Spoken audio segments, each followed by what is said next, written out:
ప్రస్తుతం మనతో పాటు ప్రముఖ ఆధ్యాత్మికవేత్త, astrologer, professor doctor Mullapudi Satyanarayana Murthy గారు ఉన్నారు. గురువు గారితో మాట్లాడేద్దాం. నమస్కారం. నమస్కారం మణికంఠ గారు. గురుగారు, 2025 డిసెంబర్ మాసం సింహరాశి వారి పరిస్థితి ఏ విధంగా ఉండబోతుంది? సంవత్సరం చివరిలోకి వచ్చేసాము. ఎలాంటి ఫలితాలు ఎక్స్‌పెక్ట్ చేయొచ్చు అంటారు? సింహరాశి వాళ్ళకి సప్తమంలో రాహు గ్రహం, అష్టమంలో శని గ్రహం, తర్వాత ఏ స్థితిగతుడైనటువంటి గురుడు డిసెంబర్ 5 వరకు మాత్రమే కర్కాటక రాశిలో ఉంటాడు. ఆ తర్వాత చక్కగా లాభస్థానాల్లోకి వెళ్ళిపోతున్నాడు. దానివల్ల మొత్తము డిసెంబర్ మొదట 5 రోజులే కొంచెం టెన్షన్గా ఉంటాయి, కానీ మిగతా రోజులంతా కూడా చాలా ఉల్లాసంగా, చక్కగా, ఆహ్లాదకరంగా ఈ రాశి వారికి ఉంటాయి.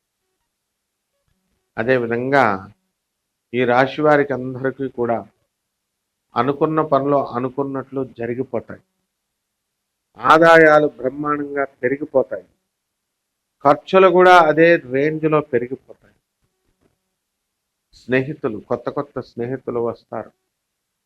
పాత స్నేహితుల యొక్క విలువ అనేటటువంటిది వీళ్ళకి తెలుసు కాబట్టి కాస్త జాగ్రత్తగా వీళ్ళు ఆ స్నేహాన్ని కాపాడుకుంటారు. కొత్త వాళ్ళు వచ్చారు కదా అని వాళ్ళని వేయడం ఇలా కాకుండా, కొత్త వాళ్ళల్లో కొంతమంది దొంగదవాళ్ళు ఉండొచ్చు, మోసాలు చేసేవాళ్ళు ఉండొచ్చు. నేను దుబాయ్ వెళ్ళొచ్చాను, నాకు అక్కడ వైన్ ఫ్యాక్టరీ ఉంది బెంగళూరులో, తినడానికి ఇక్కడ టీ ఉండదు, కాఫీ తాగడానికి ఉండదు. మొత్తం నేను 3 సినిమా హాల్ ఓనర్ని, వాళ్ళ అమ్మాయిని నేను చేసేసుకున్నానని సొల్లు కబుర్లు చెప్పేవాళ్ళు ఉంటారు. అయితే ఆ సొల్లు ఒక్క నిమిషంలో, ఒక్క రోజులో పటాపంచులు అవుతాయి. ఎందువలన గురుబలం ఉంది కాబట్టి ఈ సింహరాశి వాళ్ళంతా కూడా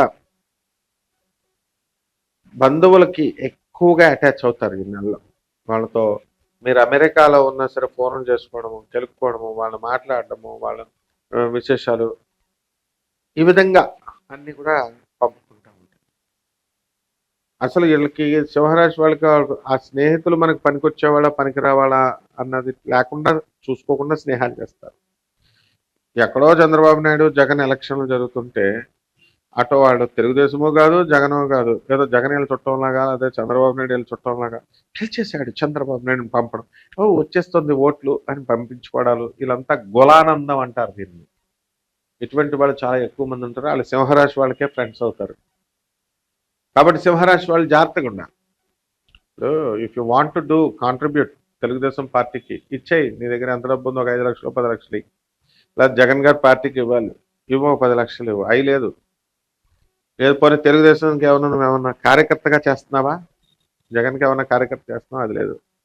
మీ కాంట్రిబ్యూషన్ ఏమైనా ఉందా? లేదు. అంటే అక్కడెక్కడో ఏదో జరుగుతుంది, ఇక్కడ వీడియోలు పెడతా ఉంటారు, వాట్సాప్లో నింపేస్తూ ఉంటారు. ఈ రకమైనటువంటి ఉబలాటం ఉన్నటువంటి వాళ్ళు దొరుకుతారు. దానికి కారణం శని. అది నేను చెప్పబోయేది. కాలాన్ని వృధా చేసేస్తారు. By I'm giving you examples. ఒకడు చెప్తాడే ఇందంతా సోదండి అంటున్నాడు. కనకయ్య ఉన్నాడు, మా మేస్త్రి గారు బామ్మని. ఇందంతా సోదండి, ఒక ఎగ్జాంపుల్ చెప్తాడు అంటున్నాడు. అట్లా వాళ్ళకి తెలియదు పాపం. వాళ్ళకి మనము ఒక ఎలాబరేటెడ్గా మనం చెప్తున్నాము అంటే ఆ రాశి ఫలాలు అర్థం అవ్వాలి, నిద్ర రాకూడదు. సినిమాల్లో సినిమా యాక్టర్లు ఎవరైతే ఉన్నారో అసలు వాళ్ళకు మంచి సినిమాలు అనేటటువంటివి ఛాన్సెస్ వస్తాయి. పాపం చాలా మంది చిన్న పిల్లలు కూడా హీరోయిన్లు అవ్వాలి, హీరోలు అవ్వాలి అని చెప్పి కొన్ని వందల వేల మంది ఉన్నారు ఇప్పుడు సిటీల్లో తిరిగేటటువంటి వాళ్ళు. బాంబే, అటు టాలీవుడ్ కానీ, ఇటు బాంబే బాలీవుడ్ కానీ. ఏం ఉపయోగం? సో వీళ్ళందరికీ అవకాశం వస్తుందా అంటే గ్లామర్ ఫీల్డ్ అటువంటిది, ఎవరికో ఒకరికి వస్తుంది. సో నిరాశ నిస్పృహ లేకుండా వీళ్ళు వెళ్ళాలి. జన్మంలో ఉన్నటువంటి కేతుగ్రహ ప్రభావం వలన కోపం అధికంగా వస్తుంది. అండ్ బట్ వీళ్ళు మంచివాళ్ళే, వీళ్ళకి దొరికేవాళ్ళు మంచివాళ్ళు దొరకాలిగా. That is the thing. So దూర ప్రయాణాలు చేస్తారు, యాక్సిడెంట్ లాభం. కొత్త వస్త్రాలు ధరిస్తారు, నూతన ఆభరణాలు కొనుక్కుంటారు, గుళ్ళు గోపురాలకి వెళ్తారు. అండ్ ఈ యొక్క గురుచరిత్ర పారాయణ లాంటి పారాయణలు చదువుతూ ఉంటారు. సో ఈ సింహరాశి వాళ్ళకి అందరికీ కూడా మనకి ఏమిటండి అని అంటే ఆదాయాలు బాగున్నాయి, ఇంకేం కావాలి, మనశ్శాంతి లేదు. పిల్లల వల్ల మనశ్శాంతి లేదు. పిల్లల యొక్క పాపం హెల్త్ వల్ల అవనియండి, లేకపోతే వాళ్ళ యొక్క ప్రవర్తన వల్ల అవనియండి, ఏదో రకంగా పిల్లల వల్ల మనశ్శాంతి లేదు. And they are very busy in their works. అధిక ఖర్చులు. ఇక్కడ ఒక ఇల్లు ఉంది, అయినా సరే మళ్ళీ వేరే చోట ఇల్లు తీసుకొని పిల్లాడు హాస్టల్లోనో కూతురు హాస్టల్లోనో అక్కడికి దగ్గరగా ఉండడం అనవసరమైన ఖర్చులు. బట్ దేనికి కూడా సింహరాశి వాళ్ళు వెనకాడరు. ఎందువల్లంటే సింహరాశి వాళ్ళు ఖర్చులో వెనకాడరు. పేదవాళ్ళకి డొనేషన్స్ ఇవ్వడంలో కానీ వీళ్ళు చేయడంలో కానీ. So that is a good habit అనమాట. పితృదేవతల యొక్క పితృకార్యాలు చేయాల్సి ఉంటుంది. దూరపు బంధువులు మరణం, ఆ దూరపు బంధువుల మరణంకి వెళ్ళి చేయాల్సి వస్తుంది. ఇండియాలో ఉంటే ఏదో ఒకటి అనుకోండి, ఫారెన్లో ఉంటే గొడవ లేదు, అమెరికాలో ఉంటే. అలాగే పుస్తకాలు అధికంగా కొంటారు. పెసలు పంట బాగా పండిస్తారు అగ్రికల్చర్లో ఉన్నటువంటి వాళ్ళు. వ్యవసాయం కౌలు బాగా వస్తుంది. అలాగే వితండ వాదం చేస్తారు భార్యాభర్తలు ఇద్దరు కూడా. వీళ్లే కాదు, వితండ వాదం ఏకంగా ఎవరితో అండి వితండ వాదం చేసుకోవడం అంటే మిగతా వాళ్ళతో కూడా, జీవిత భాగస్వాములతోనూ, బయట వాళ్ళతోనూ, ఫ్రెండ్స్తోనూ, అంతా ఎవరి దగ్గర చేయాలో వాళ్ళ దగ్గర చేస్తే సరిపోద్ది. అట్లా కాదనమాట. సో ఈ యొక్క సింహరాశి వారికి అన్ని విధాలుగా చాలా బ్రహ్మాండంగా ఉందని మనం చెప్పుకోవచ్చు అమ్మా డిసెంబర్ నెల. ఇక ధనపరంగా ప్రధాన సమస్య అంటే ప్రతి ఒక్కరు కూడా ఎంత వచ్చినా కూడా ధనం నిలబట్టలేదని అంటూ ఉంటారు కదా. సో ధనం నిలబడడానికి ఏదన్నా మంచి రెమెడీ చెప్పండి గురుగారు.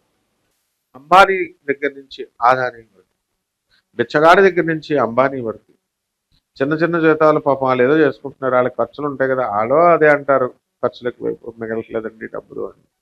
అంబానీ కొన్ని వీళ్ళు అన్నారంటే ఒక అర్థం ఉంది చిన్నోళ్ళని. అంబానీకి పోయేకాలం ఆయన కూడా అలాగే అంటాడు. అంటే ధనం యొక్క విలువ అది. ధనము ఎంతున్నా నిలబడదు, ఖర్చు పెట్టుకుంటానే ఉండాలి. దాన్ని నిలబడేటటువంటి రెమెడీ అడిగావు కాబట్టి చెప్తున్నాను. అసలు లక్ష్మీ పరమేశ్వరి యొక్క ఆరాధన చేయాలి. లక్ష్మీ కుబేర వ్రతాలను ఉంటాయి, అవి ఇంట్లోనే చేసుకోవచ్చు. కుబేరుని ఉత్తరం వైపుగా పెట్టుకొని ఉత్తరం దిక్కుగా కూర్చొని లక్ష్మీ కుబేర వ్రతాన్ని ఇంట్లో ఎన్నిసార్లు చేయాలండి? 16 సార్లు చేయాలి. లేదా లక్ష్మీ కుబేర మంత్రాన్ని తీసుకొని వీళ్ళు జాగ్రత్తగా జపం చేసుకోవాలి డైలీ. అండ్ నెక్స్ట్ అది కూడా వట్ట వృక్షం కింద కూర్చొని జపం చేసినా సరిపోతుంది. నెక్స్ట్ ఏంటంటే ఈ యొక్క పరిహారాలలో మనము ఈ యొక్క డిసెంబర్ నెలలో సింహరాశి కాబట్టి రాహు శనులు బాగుండలేదు కాబట్టి రాహు జపం చేసుకొని రాహు స్తోత్రాలు చదువుకొని రాహుకి కిలోంపావు పెస మినువుల్ని ఆవుపేడ రంగు ఉన్నటువంటి వస్త్రాన్ని ఇచ్చి పేద బ్రాహ్మణులకి శనివారం నాడు ఉదయం 8 గంటలకు కనుక దానం చేసుకున్నట్లయితే బ్రహ్మాండంగా ఉంటుంది. నెక్స్ట్ ఈ యొక్క రాహుకి అయిపోయింది కదా, ఇప్పుడు శని గ్రహానికి. ఇప్పుడు శని జపం చేయండి, శని స్తోత్రాలు చదవండి. శనికి కిలోంపావు ఏం చేయాలా, నల్ల నువ్వుల్ని నల్లని వస్త్రాన్ని ఇచ్చి పేద బ్రాహ్మణులకి శనివారం నాడు ఉదయం 8 గంటలకి దానం చేసుకోవాలి. దీనివల్ల అష్టమ శని దోషం పోయి వీళ్ళకి చక్కగా ధనం నిలబడుతుంది. అష్టమ శని ఉన్నప్పుడు దరిద్రమే ఉంటుంది, ధనం ఎక్కడి నుంచి వస్తుంది?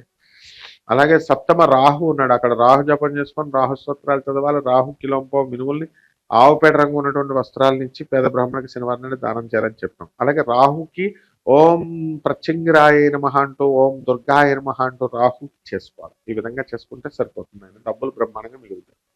ఓవరాల్గా ఈ డిసెంబర్ మాసంలో ఈ రాశి వాళ్ళందరికీ ఏ విధంగా ఉంటుంది, ఎలాంటి జాగ్రత్తలు తీసుకోవాలి, చాలా బాగా వివరించారు. ధన్యవాదాలు.